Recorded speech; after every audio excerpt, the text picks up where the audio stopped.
सर्वात आधी आचार्य भट्ट यांनी एक पुस्तक लिहिलं, त्याचं आचार्य संहिता नावाचं एक त्यांचा ग्रंथ आहे. आणि त्या ग्रंथामध्ये त्यांनी सखोल अभ्यास केलेला आहे. कोणता ग्रह कुठे आहे, कोणता ग्रह कुठे आहे, कोणता ग्रह कुठे आहे. पण त्यांनी त्यामध्ये 9 ग्रहाची नोंद केलेली आहे आणि राहू केतू हे बिंदू ग्रह आहेत असं सांगितलेलं आहे. म्हणजे 7च ग्रह आहेत असं त्यांनी सांगितलेलं आहे, तो नमूद केलेला आहे. मग ते जेव्हा वाचायची वेळ आली, अभ्यास करायची वेळ आली, तेव्हा गॅलिलिओज आणि कॉपर्निकस भारतात आले. त्यावेळेचे संस्कृत ग्रंथ होते. मग त्यांनी ते संस्कृत शिकले आणि ते संस्कृत वाचन केलं आणि मग त्यांच्या लक्षात आलं की हे जे काही त्यांनी नावं दिलेली आहेत, हा सूर्य, हा चंद्र, मंगळ, आणि त्यांनी नावं दिली होती रविवार, सोमवार, मंगळवार, बुधवार, गुरुवार, शुक्रवार, शनिवार अशी नावं दिली होती त्या त्या ग्रहाची. तसा ग्रहांचा काही संबंध नाही नावाशी, आठवड्याशी, पण त्यांनी ते देऊन ठेवली आणि त्याचे 4 भागामध्ये रूपांतर करून 1 महिना तयार केला. असं करून त्यांनी गणित करून ठेवलं आणि ते नॉलेज कॉपर्निकस आणि गॅलिलिओने वाचलं आणि मग त्यांनी हे खरं आहे का, जशी आता आपल्याला उत्सुकता झाली ना की हे काय ज्योतिषशास्त्र म्हणजे काय, तसं त्यांना त्या काळी ज्योतिषशास्त्र म्हणजे काय याची उत्कंठता निर्माण झाली. म्हणून त्यांनी दुर्बीण बनवली आणि त्या दुर्बिणीतून शोध घेतला तर त्यांना परफेक्ट कळलं की अमुक अमुक ठिकाणी चंद्र आहे, अमुक अमुक ठिकाणी मंगळ आहे, अमुक अमुक ठिकाणी हा ग्रह आहे, तो ग्रह आहे, तो ग्रह आहे. आणि त्या ग्रहाचा आपल्या शरीरावरती परिणाम होतोय. चंद्राच्या गतीमुळे पृथ्वीवरती हालचाल निर्माण होते, ग्रॅव्हिटेशन निर्माण होतं विशिष्ट कॉर्नरला आल्यानंतर.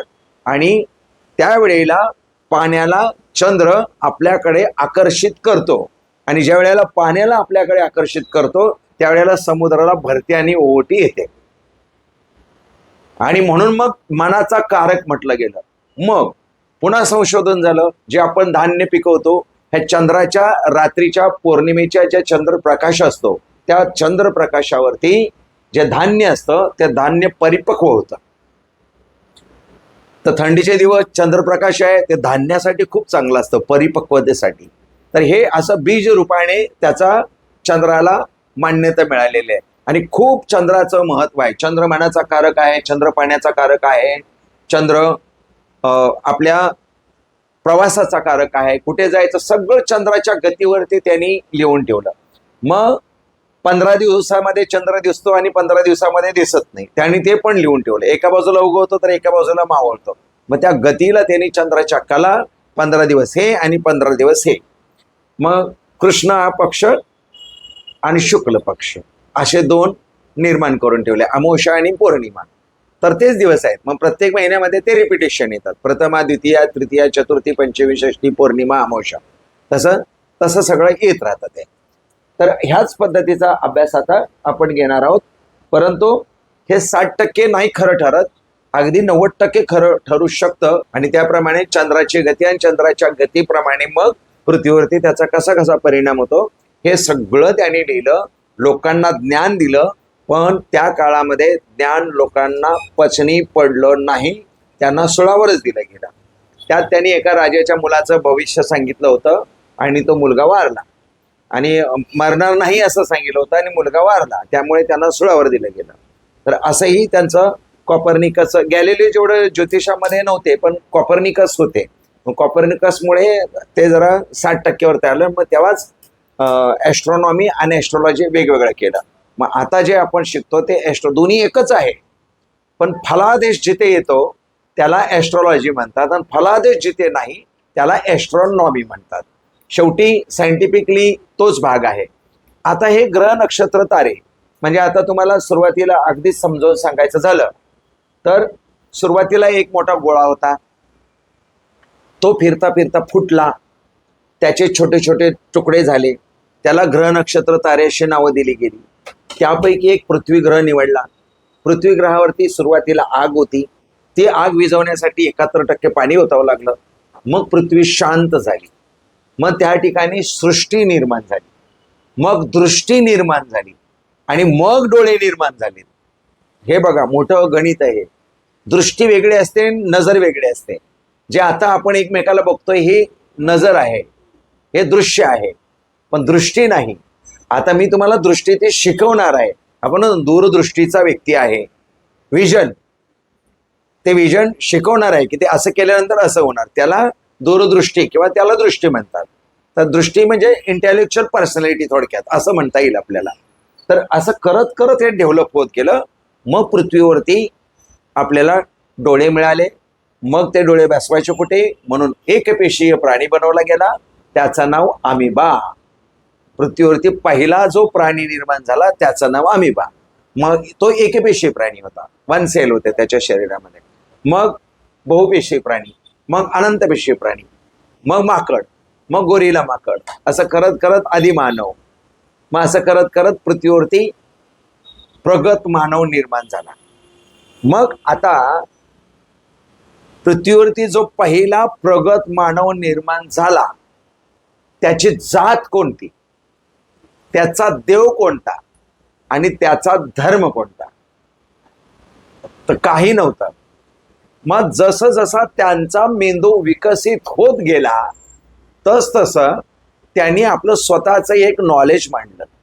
आणि त्या नॉलेजमध्ये असं आढळून आलं की ह्या पृथ्वीवरती फक्त 3 घटना सातत्याने घडत आहेत.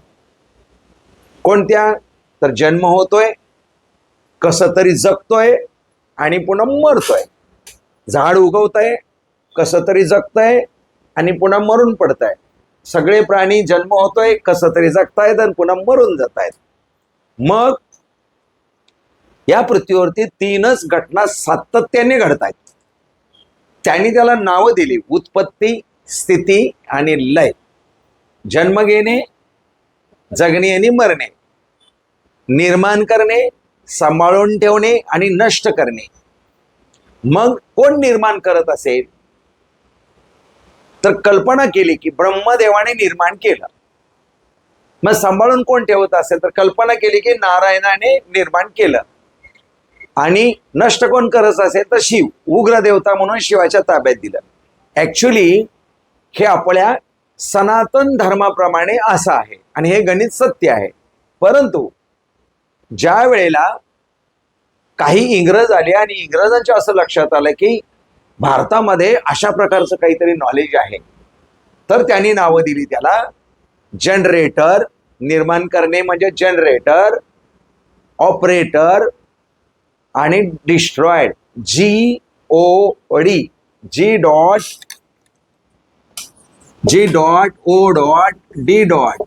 गॉड, गॉड तयार झाला. पुण्यातल्या कुठल्या तरी कम्युनिटीने केलं. आ म्हणजे येणे, ला म्हणजे लागून राहणे, हा म्हणजे हाफिस, अल्लाह हाफिस, जाणे, म्हणजे अल्लाह हा निर्माण झाला. आणि आपण इकडे काय केलं, ब्रह्मा, विष्णू आणि महेश. आता हेच जर समजून सांगायचं असेल तर आपल्याला अजून एक ग्राफ तयार करता येईल. तो ग्राफ म्हणजे असा आहे, आपण या ठिकाणी आहे, इथे आपला ओरा आहे, आपल्या बाजूला आपले मेलेले लोक पितर आहेत, ते अदृश्य रूपाने आहेत, शरीर नाही आहे त्यांना, त्यांचा ओरा आहे.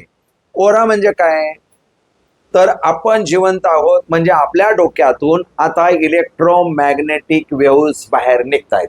आता या ठिकाणी आपण आलो, प्रार्थना केली, गुरुर् ब्रह्मा गुरुर् विष्णू गुरुर्देव महेश्वरा, म्हणजे गुरु तुम्हीच आहे, सगळं तुम्हीच आहे, सगळं आईबाप तुम्हीच आहेत, अशी प्रार्थना केली. आपल्या सगळ्यांच्या डोक्यातून निघालेल्या लहरी या वातावरणामध्ये तयार झाल्या. आपण जिवंत राहू किंवा न राहू, या लहरी तशाच तयार राहिल्या. मग काही वाईट पण लहरी असतील ना काही लोकांच्या, काही लोकांच्या अर्धवट इच्छा राहिल्या असतील, काय राहिले असतील, तर त्यांच्या लहरी अजूनही वातावरणामध्ये टिकून आहेत. मग त्या लहरी म्हणजे हे पितृदोष, आपल्याबरोबर त्या त्या कुटुंबाला त्या त्या लहरी गुरफटून टाकतात. मग त्या लहरी, त्याला इलेक्ट्रोमॅग्नेटिक वेव्हज, रेझोनान्स असं म्हणतात.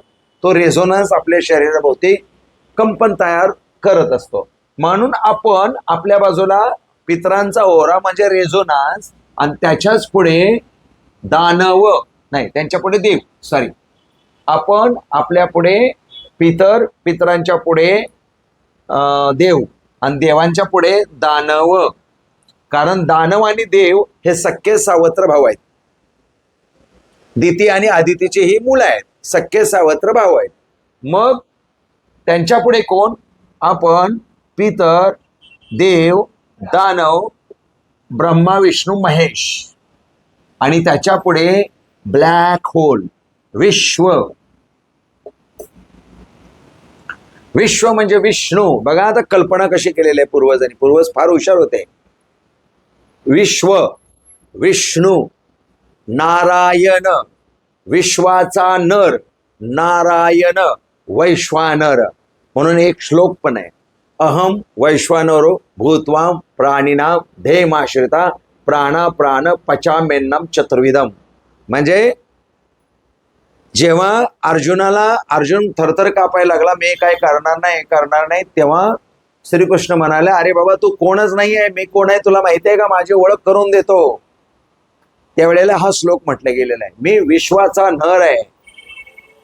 आणि मी विश्वाचा नर किती मोठा आहे, तर विश्वाचा नर किती मोठा आहे, तर साधारण मानवाच्या डोळ्याला न दिसणारा एवढा मोठा आहे, एवढा बारीक कण आहे. आणि सगळेजण मिळून, आणि मग त्याचंच नाव आपण इलेक्ट्रॉन्स म्हणतो. मग हे काय, electrons, protons, neutrons, atom, molecule. म्हणजे एक इलेक्ट्रॉन जर घेतला, एक ॲटम घेतला, तर एका ॲटम मध्ये 8 इलेक्ट्रॉनची साखळी असते.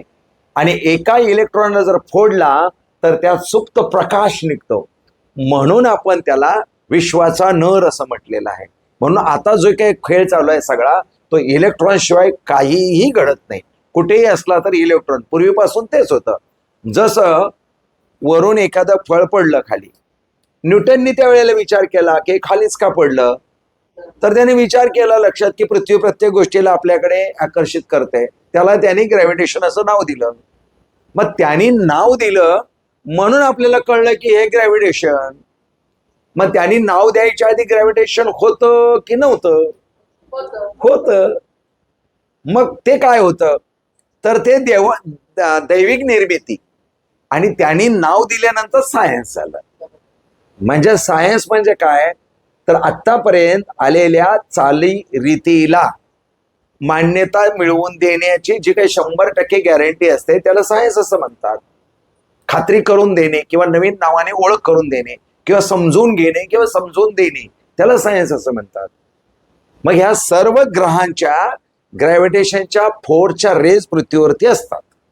पृथ्वीवरती आपलं शरीर आहे, आपल्या शरीरामध्ये रक्त आहे, रक्तामध्ये आयर्न आहे, आणि आयर्न म्हणजे लोह. म्हणजे चंद्राची गती किंवा कोणत्याही ग्रहाची गती जेव्हा त्या रेंजमध्ये येते पृथ्वीच्या, त्यावेळेला आपल्या शरीरातील रक्तामध्ये असणाऱ्या लोहाला ते आकर्षित करून घेतात. आणि त्यावेळे आपल्या शरीरामध्ये असणाऱ्या तांबड्या पेशी, पांढऱ्या पेशी, इतर सेल्स डिस्टर्ब होतात. काम करण्यामध्ये ट्रॅफिक जाम होतं, अडथळा निर्माण होतो किंवा त्यांची गती कमी होते.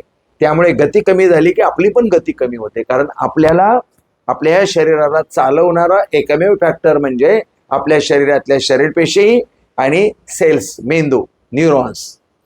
ह्या जर आपल्या शरीरात जिवंत नसत्या तर आपण एवढ्या पावसात सुद्धा इथे आलो नसतो. आपल्याला इथं कोण घेऊन आलेलं आहे, आपण म्हणू स्वामीने तर आणलेलंच आहे. पण सगळ्यात आधी आपल्याला सकाळी शरीरातल्या शरीरपेशींनी वेकअप केलेलं आहे.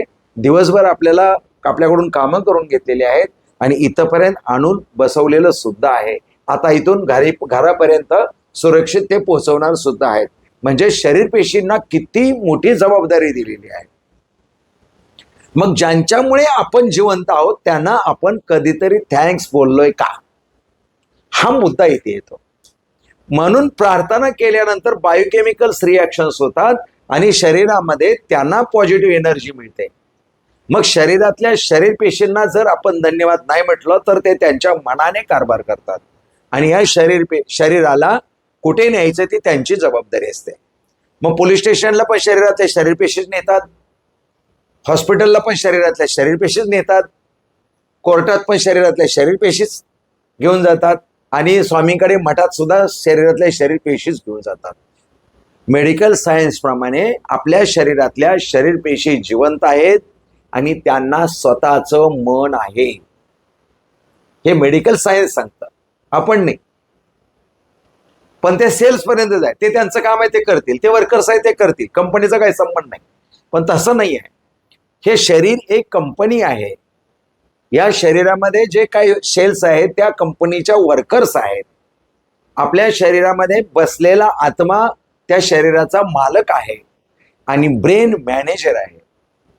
आत्मा मॅनेजरला सांगतो, मन मॅनेजरला सांगतं असं असं अमुक अमुक काम करून घे, आणि इतर सेल्स कडून मग आपलं शरीर ते काम करून घेत असतं. किती मोठं सायन्स आहे बघा याच्या पाठीमागे. पण आपल्याला ते कळत नाही. आपण समजून न घेतल्यामुळे आपल्याला तो त्रास होतो. तर एकदा आपल्याला नॉलेज कळलं, समजून घेतलं की काही त्रास होत नाही.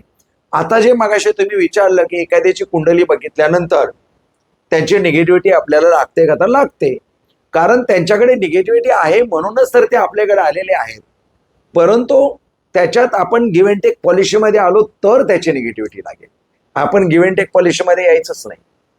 आमच्याकडे इथे कोणी आलं तर आम्ही सरळ सांगतो. तुम्हाला कितीतरी लोकांना बोललं असेल, तुम्ही माझ्याकडे नाही आला, तुम्ही स्वामींकडे आलाय. आम्ही बोलतो, नेहमी बोलतो, तुम्ही स्वामींकडे आलाय, जे काय करतील ते तुम्हाला स्वामी मार्गदर्शन करतील. पैसे हातात घ्यायचे नाही, स्वामींसमोर ठेवा. व्यवहार एक वेगळी गोष्ट आहे. आता आम्ही जेव्हा स्टोन देतो तेव्हा आम्ही सांगितल्यानंतर तुम्ही कोणाकडून तरी घेणार आहे, आणि तुम्हाला तिकडे नाही रिझल्ट आला तर माझ्या सांगण्यावर तुमचे 10-12 हजार रुपये कशाला गेले, मी का पापाचा धनी होऊ. त्यापेक्षा नाही रिझल्ट आला तर आम्हाला रिटर्न आणून दे, तुझं नुकसान होऊ नये. तो एक व्यवहार वेगळा झाला. कारण तुम्ही कुठे नाही कुठे तरी घेणारच आहे, आणि तो किडा आमच्या डोक्यातला नाही आहे, हे तुमच्याच डोक्यातला आहे. अमुक अमुक रत्न वापरल्यानंतर माझं भलं होईल, हे आमच्या नाही आहे. होतं, भलं होतं त्यांनी. जसं की अंगावरती आता मी अशा प्रकारचे कपडे घालून बसलेलो आहे, त्यामुळे गुरुजी म्हणून मी शोभतोय. पण याच्याच ठिकाणी खवडे बांडे टी शर्ट घालून बसलो तर कसला गुरुजी असं झालं असतं. तर एक शोभेल असे कपडे घातल्यामुळे तो ओढा तयार होतो, एक गुरुजींचा ओढा तयार होतो. याच ठिकाणी मी भगवे कपडे घालून घेतलं तर दादरसारख्या ठिकाणी ते जमणार नाही. कारण ज्योतिषशास्त्र आहे, हा ज्योतिषी आहे का संन्याशी आहे, हा इथे मूळ मुद्दा तिथे तयार होतो. खरं संन्याशी असेल तर संन्याशाच्या विषयात राहावं. मला शिकवायचं आहे तर तुमच्या समोर असंच मला बसावं लागेल.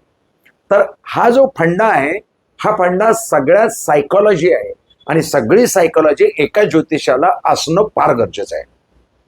म्हणजेच कलेचा उपयोग करायचा आहे. ज्योतिष सांगताना नेहमी कलेचा उपयोग करायचा आहे.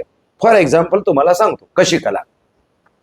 31ला तुमच्याकडे मुलगा आला, त्याची कुंडली मंडली काय बघत नाही, आता सायकोलॉजी बघा. मग काय रे बाबा तुझं नाव काय, त्यांनी नाव सांगितलं. कुठे राहतो सांगितलं. कुठल्या कंपनीत काम करतो सांगितलं. मग कंपनीत तो जाताना डबा घेऊन जातोस का कसं काय करतो, नाही मी डबा घेऊन नाही जात. डबा घेऊन जात नाही याचा अर्थ आपण काय लावायचा, अजून काय, आई नाही आहे, अजून काय. आता हे तुम्हाला समजून सांगितल्यामुळे ते कदाचित ते हा हा हा मेन मुद्दा हा की घरी कोण करून देणार नाही म्हणजे विवाह झाला नाही, किंवा चांगली नाहीये किती निघून गेलेली. म्हणजे आपल्या डोक्यात एक गोष्ट आली की याचा विवाह झालेला नाही याला, आणि झाला असेल तर बायको काय याला देत नाही. मग त्याला एवढ्या सगळ्या भानगडी बोलण्यापेक्षा एकच बोलायचं, तुझ्या विवाहस्थानचा प्रॉब्लेम मला दिसतोय, काय ते सांग. सगळं कशाला बोलायचं, तुझं बायको माहेरी गेले असेल, सोडून गेले असेल, एक विवाहस्थानचा तुझा प्रॉब्लेम दिसतोय मला, काय ते सांग. मग तो बोलतो समोरचा व्यक्ती की हो माझा विवाह झाला नाही, किंवा विवाह झालाय पण बायकोचं माझं पटत नाही, ती देत नाही बनवून. हो माझा विवाह झालाय पण ती सोडून गेली. हो विवाह झालाय, डिवोर्स झालाय, तो सगळं बोलतो ना. पण आपली सायकोलॉजी त्याच्या मेंदूमध्ये घुसली, आलं का लक्षात. तर हे करणं गरजेचं आहे. जर हे आपल्याला नाही जमलं तर मग प्रॉब्लेम येतो. तर आधी बघितल्याबरोबर त्याला स्कॅन करायचं, आपण पूर्ण त्याला स्कॅनिंग केलं पाहिजे, आणि स्कॅनिंग करून मग आपल्या इथे फिट झालं पाहिजे रीडिंग, आणि मग इकडे प्रिंट धडाधड निघाली पाहिजे. मग तर त्याला स्कॅन करणं हे फार, त्याला पूर्ण रीड करायचं आल्या आल्या. जास्त पण रीड करत बसायचं नाही, थोड्या 2-4 नजरेमध्ये पण रीड केलं तरी बसला तो व्यक्ती. आणि मग कुंडली बघायची, मग कुंडलीमधले एक एक स्थान तपासायचे. आता आमचं प्रॅक्टिस होऊन आता 88 पासून करतोय, 92 पासून करतोय, 88 नाही 92 पासून करतोय. त्यामुळे पत्रिका मांडली की पटकन लक्षात येतं की काय प्रॉब्लेम आहेत. पटापट पटापट 12च्या 12 घरं बघितली की कोण कुठे बसलाय, कोण कुठे बसलाय लगेच कळतं. मग आपण प्रॉब्लेम सॉल्व्ह करायचे, प्रॉब्लेम शोधायचे. आलेला व्यक्ती त्याच्या आयुष्यात काय चांगलं घडणार आहे हे बघायला आलेला नाही, हे सगळ्यात आधी लक्षात ठेवा. माझ्या आयुष्यात काय प्रॉब्लेम आहे तो प्रॉब्लेम बघायला आलेला आहे. मग त्याला प्रॉब्लेमच सांगायचा, त्याला खुश करण्याचा प्रयत्न करायचा नाही. खुश केल्यानंतर काय होतं की तो तसाच जातो आणि मग दक्षिणा पण चांगली देतो, सगळं करतो आणि त्याच्या आयुष्यात काहीच चांगलं घडत नाही आणि पुन्हा तो भांडायला तर येतो, नाही तर काहीच घडलं नाही म्हणून पुन्हा पुन्हा सारखा सतवतो. त्यापेक्षा त्याचे प्रॉब्लेम सांगा ना अशा अशा, त्याच्यासाठी तू आध्यात्मिक बन, तू प्रार्थना कर, काहीतरी कर, त्याच्या बायोकेमिकल्स रिॲक्शन्स बनतील, वातावरण बनेल आणि त्याची सायकोलॉजी मेंटेन. आणि सगळ्यात महत्वाचं त्याला आपण असं सांगितलं पाहिजे की तू आहे ही परिस्थिती तू स्वीकारली पाहिजे. प्रत्येक परिस्थितीला स्वीकार नाही केला तर तुला प्रॉब्लेम होणार. बायको खटाळ मिळाली, तू ऍक्सेप्ट कर. आई आजारी आहे, ऍक्सेप्ट कर. नोकरी गेली, ऍक्सेप्ट कर. अजून तू जुन्याच नोकरीमध्ये 1.5 लाखाच्या नाही, आता 60,000 जे मिळाले ऍक्सेप्ट कर. पुन्हा प्रगती होईल. उठकर गिरना गिर के उठना, ते याचे कविता आहे ना हरिवंशराय बच्चनचे, खरंच आहे, सॉलिड लिहिले ते कविता, खूप छान आहे. उगच त्यांचं नाव नाही आहे. चल मर्दाने सीनाताने, खूप छान पत्रिका हे आहे ते. तर खरं आहे ते, काही गोष्टी पूर्वज लोकांनी खूप चांगल्या चांगल्या गोष्टी आपल्यासाठी देऊन ठेवल्यात, पण आपल्याला ते पोहोचवणारे व्यक्ती बरोबर नाही मिळाल्या, म्हणून हे ज्योतिषशास्त्र मागं राहिलं. ज्योतिषशास्त्र 100% खरं आहे. ज्योतिषशास्त्रामध्ये जर तुम्ही सखोल अभ्यास करून शोधलं तर बरोबर तुम्हाला 90% रिझल्ट येणार, पण त्याला सायंटिफिकली टच पाहिजे. पुन्हा त्यात गंमत कशी असते, समजा मगाशी सांगितल्याप्रमाणे एखादी मुलीच्या विधवा आहे आणि नवरा मरणार नाही तर ती विधवा कशी होईल वगैरे वगैरे वगैरे. आईकडचे 8 गुणसूत्र असतात आणि वडिलांकडचे 10 गुणसूत्र असतात. या 18 गुणसूत्रांच्या जोडीला जीन्स असं म्हणतात. मग त्या मुलाच्या पत्रिकेत आईकडचे पण दोष असतात आणि वडिलांकडचे पण दोष असतात. मग आपण काय बघतो, नाही हे वडिलांकडचं आहे, हे वडिलांकडचं आहे, हे वडिलांकडचं आहे. काही लोक सारखे तसंच बोलतात. तसं नाही, तू पण आईकडचं काहीतरी घेऊन आलेले आहेस, तर तो पण दोष असतो. आपल्याला जर आमचा हा व्हिडिओ आवडला असेल तर आमच्या चॅनलला सबस्क्राईब करा, म्हणजे अशाच प्रकारचे व्हिडिओज आपल्या समोर येत राहतील. श्री स्वामी समर्थ.